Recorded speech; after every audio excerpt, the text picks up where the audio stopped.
ladies and gentlemen, to an all-new reaction and review. Tonight, guys, I'm checking out a comedy from 1982. That movie is Jekyll and Hyde Together Again. Now, the only thing I really know about this movie is that it's a modern comedic retelling of the story of Dr. Jekyll and Mr. Hyde. The only other thing I know is that Mr. Hyde apparently, instead of just being a crazy serial, killer, he is a coked up lunatic. Which sounds kind of cool to me. It actually kind of sounds like a nice, promising spin. I couldn't tell you anything else. I did see a trailer for this, but that was years ago, and I do not remember a thing from it. However, the one thing I can tell you is that the trailer looked good enough to warrant me putting it on the wish list, and then somebody sent it in, and they never told me who. That's why it's this month with all the other things this mystery, donor has sent in. I'm hoping for this movie to be good. I really am, guys. And the only way I'm going to find out is if I shut up and I push play, and I'm going to do that right now. So, without further ado, it's time to kick back, relax, and check out Jekyll and Hyde Together Again.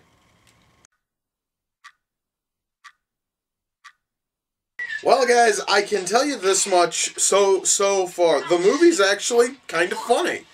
And the writing here is actually kind of witty. I am certainly hoping that it's able to hold on to this pace and this, level of wit for the next hour.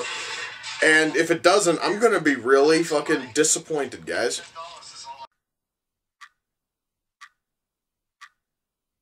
She has a teddy bear that humps her leg. Okay, that's kind of different. It's a little bit wrong, kind of fucked up. It is certainly kind of funny. It also is not what I was expecting, which is always awesome.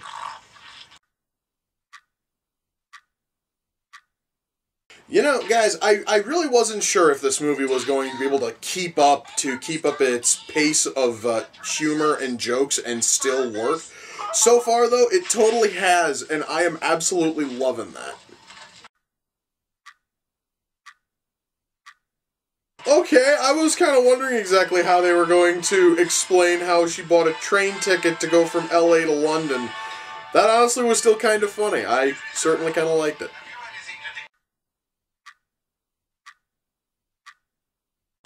And the movie literally ends with the corpse of Robert Louis Stevenson turning in his fucking grave. That was awesome. Anyway, guys, that was Jekyll and Hyde Together Again.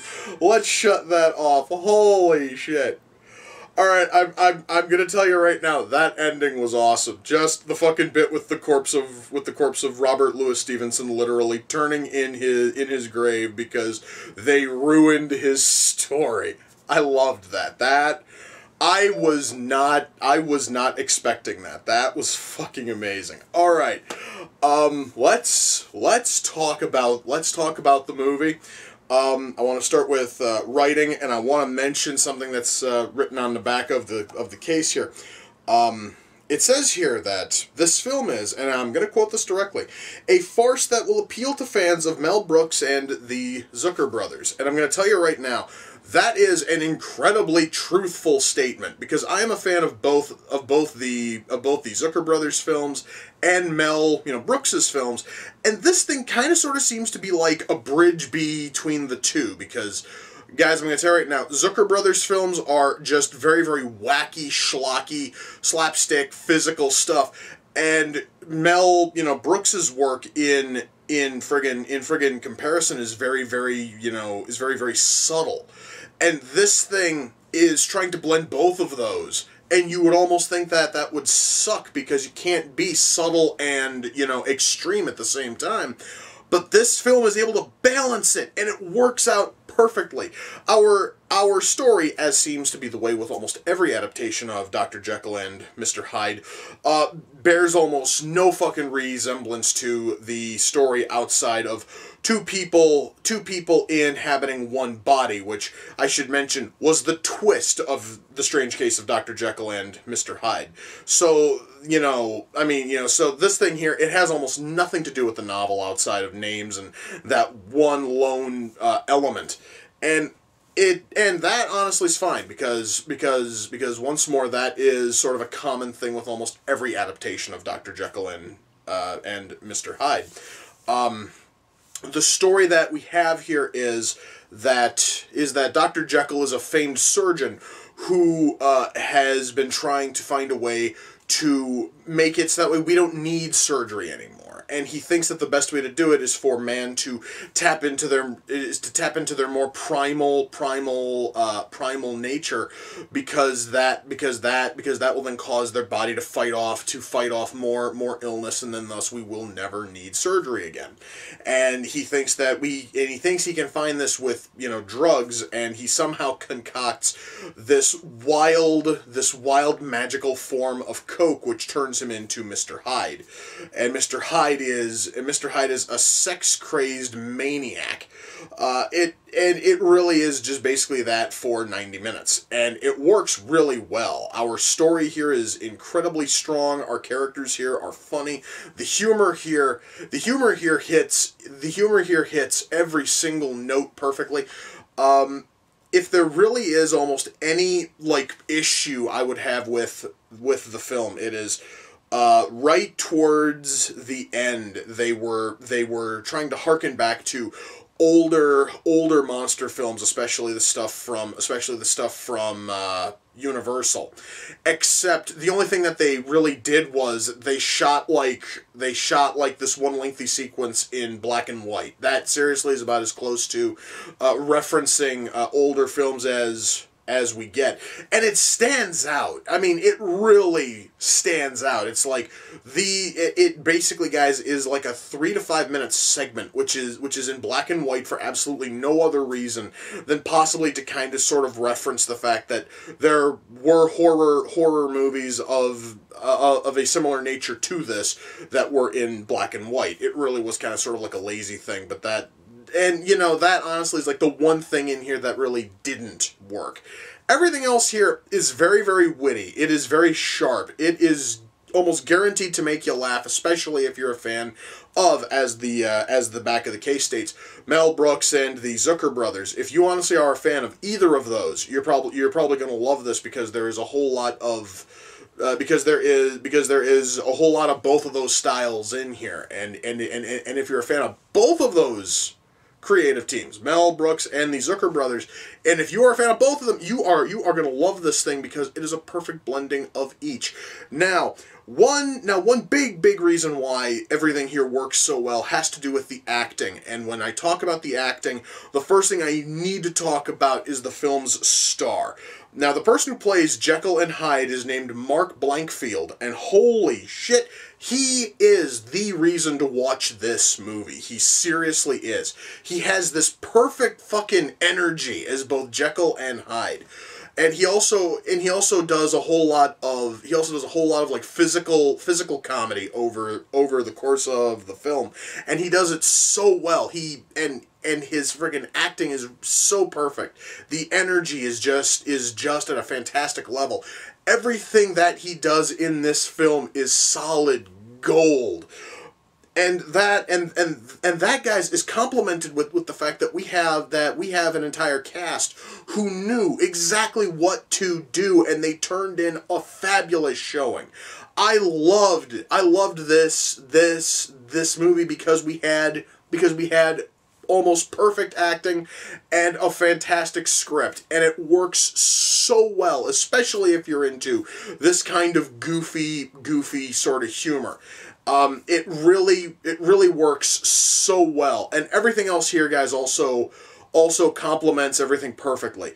Camera work here is great. Lighting here is perfect. Our sets seem a little bit cheap, but that honestly is about it. The sets honestly could have probably used a little bit more polish, especially everything that is in the hospital. It seems kind of cheap and a little bit flimsy.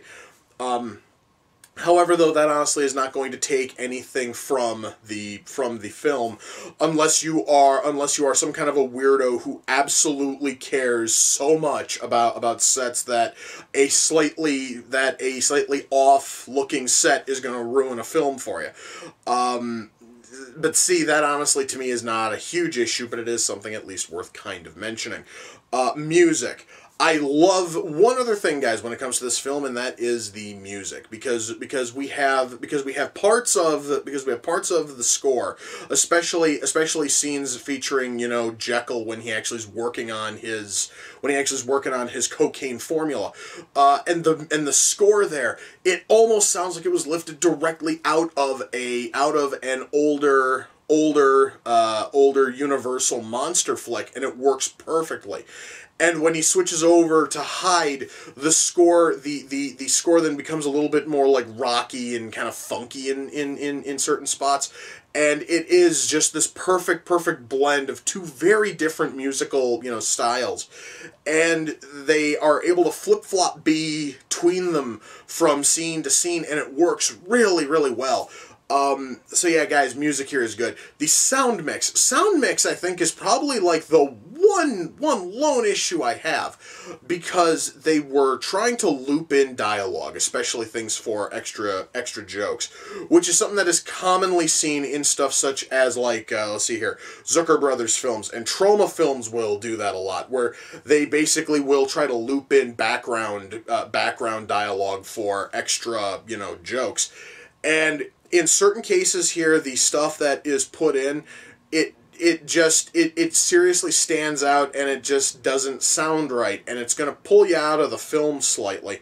But it honestly doesn't, you know, ruin it. It is just sort of a problem that they could have probably have tightened up a little bit. It also is kind of a problem when they sometimes are using dialogue from when they are using dialogue from one take, and they somehow work it into a shot from another take, because it basically was carrying over from a shot from a friggin' like angle change, and on one angle it matches because it was shot because that dialogue is coming from that shot, and then they'll change to a different shot, and suddenly the mouth isn't matching at all, and it looks really cheap, and it looks kind of poor. But that also only happens like maybe 3 times over the course of the film, if even. It is something, though, that I noticed, and I kind of feel that it is worth, you know, mentioning.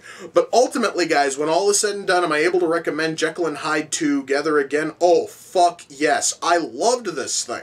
I, guys, had no earthly clue what the hell I was getting into, and I know the terrible track, you know, record this series has when it comes to drug-centric films.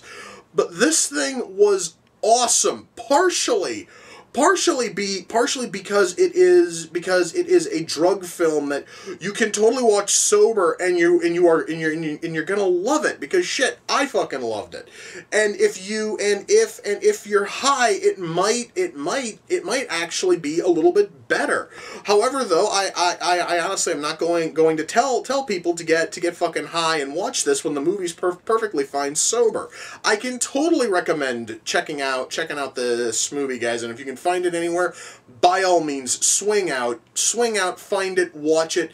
And once more, just, you know, as it says on the back here, if you're a fan of Mel Brooks, if you're a fan of the Zucker Brothers, you are gonna love this thing, because it has a whole lot of elements from both of those very different styles of comedy, and they make it work very, very well. My God, guys, I had no idea this thing was going to be this much fun. And that is great. Now, I would love to thank the person who sent in this, and I would love to give him a shout out. However, as I have stated with every single review this month, all of the movies that I'm covering this month were all sent in by the very same person in the very same box, but I don't know who it was, and to whoever it was, I thank you. This thing was awesome, and I actually am kind of in the mood to watch another really good drug film. I'm going to go see where I'm going to go see if I can find my DVD copy of Half Baked, because that is also another drug film that is just fucking amazing. Anyway, guys, with that, we come to the close of another reaction and review. Until next time, ladies and gentlemen, take care, and I will see you all in the near future. Peace.